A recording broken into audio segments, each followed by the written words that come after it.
बढ़ते आगे और अब बात करते हैं कोरोना की पहाड़ जैसी चुनौती की। उत्तराखंड जहां गांव-गांव में इलाज का इंतजार है और एक ऐसे में मददगार टीम उन गांव तक चली है जहां पहुंचना आसान नहीं है। साथ में है हमारी सहयोगी ऐश्वर्या पालीवाल।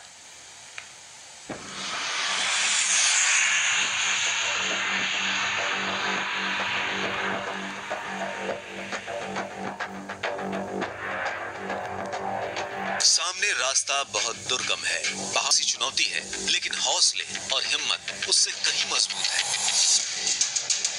उत्तराखंड के सुदूर गांवों में जहां आज तक मदद नहीं पहुंची, 10 जाबाजों की टीम इन गांवों तक पहुंच रही है। हौसलों ने पहाड़ों का सीना चीर दिया है। हिम्मत ने पहाड़ों पर चढ़ाई की मुश्किलों को पाट दिया है। कभी गाड़ी तो कभी पैदल चढ़ाई पर जीत का निशान छोड़ते हुए ये टीम गांव-गांव पहुंच रही है। आज तक संवाददाता ऐश्वर्या पालीवाल भी साथ-साथ है। देवभूमि कहे जाने वाले उत्तराखंड के गांवों की हालत इस समय काफी खस्ता है, जहां पे प्रशासन का पहुंचना मुश्किल है।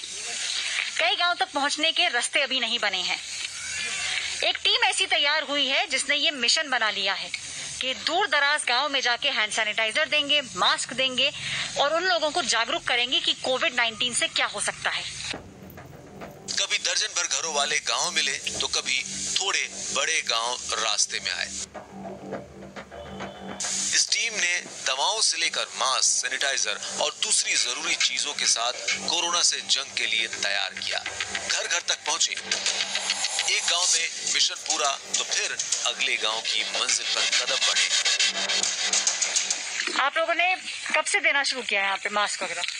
मैम, हमारा जो मास्क और सैनिटाइजर और जो हमारा जागरूकता अभियान है, ये जब पहली लहर आई थी कोरोना की हमारे देश में, हमारे राज्य में और हमारे डिस्ट्रिक्ट में, तो हम लोग उस टाइम से एक्टिव हो गए थे सारे लोग। और हमने जगह जगह गांव में जाके, जहाँ पे लगता था हमें कि पूरा मतलब बहुत दूर के एरियाज हैं और लोग जागरूक नहीं हो पा रहे हैं, तो हम लोगों ने फिर हमने एक मिशन बनाया कि हमें जगह जगह जाना है गाँव में और हर जगह जागरूकता के साथ साथ इनको मास्क, सैनिटाइजर, मतलब जो बेसिक चीजें हैं कोरोना से बचने के लिए हमारे पास, तो हम वो चीजें हम इनको सर्व करेंगे। हम जो पहली लहर है उससे ही हम कंटिन्यूअस चल रहे हैं, मतलब इस काम के पीछे, और हम अभी तक कर रहे हैं। सब लोग, जितने भी लोग यहाँ पे हैं, आप लोगों ने इस समय अपना मिशन यही बनाया है कि जितने ज्यादा लोगों को हो सके मदद पहुंचे। आपको क्या लगता है अब की बार सबसे बड़ा जो कारण था लोगों के घबराने का, वो क्या है? और दूसरा, गाँव-गाँव तक ये लहर पहुंची कैसे, उसका क्या कारण आपको लगता है? मैम, ये जो स्ट्रेन था ये पिछले स्ट्रेन से बहुत ही ज्यादा खतरनाक था। ये 17 देशों में आ रखा था और हम यही समझा रहे थे। हम जागरूकता अभियान के तहत हम गांव-गांव जाके और एक छोटा शॉर्ट वीडियो बना के हम लोगों को जागरूक कर रहे थे कि आप घर से बाहर ना निकले, अंदर रहें और लॉकडाउन का पालन करें। और जब तक लॉकडाउन नहीं लगता आप खुद ही लॉक करें अपने घर में, क्योंकि अगर आप बाहर निकलेंगे तो ये छुआछूत जैसी बीमारी है और ये आप पे लग जाएगी। उत्तराखंड के गांव-गांव को सरकारी मदद का इंतजार है। ऐसे गांव हैं जहां पहुंचना तक मुश्किल है, लेकिन ये टीम चलती रही और मुश्किलें टलती रही। लोगों ने इन्हें मुश्किलों को लेकर फोन किए और जो हो सका वो किया।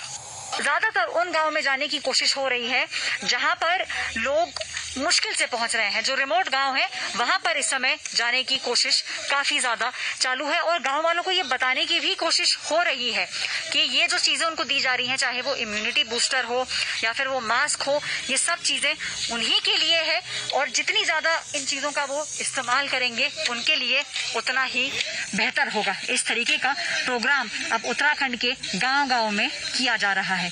ऐश्वर्या पालीवाल, आज तक के लिए कैमरा पर्सन प्रमेंद्र शर्मा के साथ।